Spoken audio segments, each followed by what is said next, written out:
بسم الله الرحمن الرحيم. الحمد لله رب العالمين والصلاة والسلام على رسول الله. waxaan rabaa inaan si kooban dadweynaha ula socodsiiyo halka kan waxaan ku joognaa hoteelka Leeyahay Kambinski ee magaalada Nairobi ku yaala. waxa halka kan marayay wafdi ballaaran oo hogaaminaya madaxweynaha Jamhuuriyadda Soomaaliland.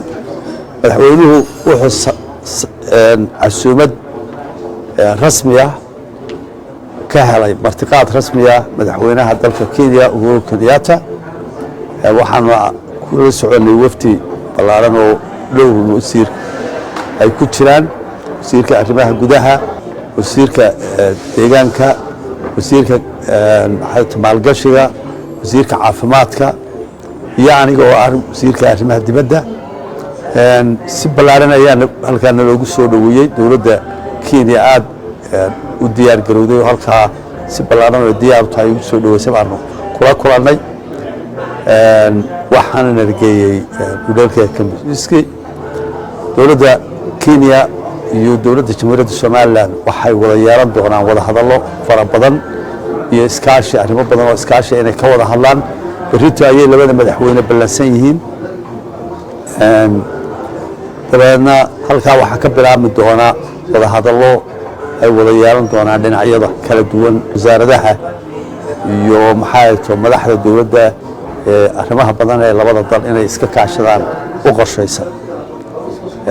wafdigu maanta galabta nasasha ayaa loogu talagalay. berritana labada madaxweyne ayaa is-arki yeelanaya.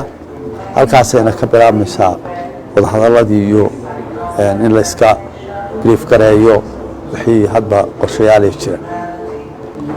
بسم الله الرحمن الرحيم. سيدا maanta idin sheegay waxa magaalada Nairobi yimi wafdi ballaaran oo hogaaminayo madaxweynaha Jamhuuriyadda Soomaaliland Mudane Muuse Biixi Cabdi. wafdigan madaxweynaha oo ku yimid martiqaad ay ka heleen madaxweynaha dalka Kenya Uhuru Kenyatta waxa halkan joogi doonaan muddo 2 ilaa 3 cisho ah. wafdiga waxa maanta airportka ku soo dhaweeyay wasiirka beeraha Peter Munya, wasiirka dowladda arrimaha dibadda Ababu Namwambe iyo mas'uuliyiin kale oo ka tirsan wasaaradda arrimaha dibadda. muddadan uu wafdigu joogo waxa uu kulamo la qaadan doonaa mas'uuliyiinta ugu sarreeyay dalka, madaxda kale ee caalamka iyagoo halkan saldhigoodu yahay. insha Allah waxaan rajayn doonaa wixii warbixinaad dambana inaan dib idinku soo gudbino. hase yeeshee maanta wafdigu kulamadooda wuxuu ka ekaa un qado soo dhaweyn iyo kulamo intaan ku ayuu ahaayeen. wixii dambe insha Allah iyo warbixinta dib idinku soo gudbin doonaa. Assalaamu calaykum.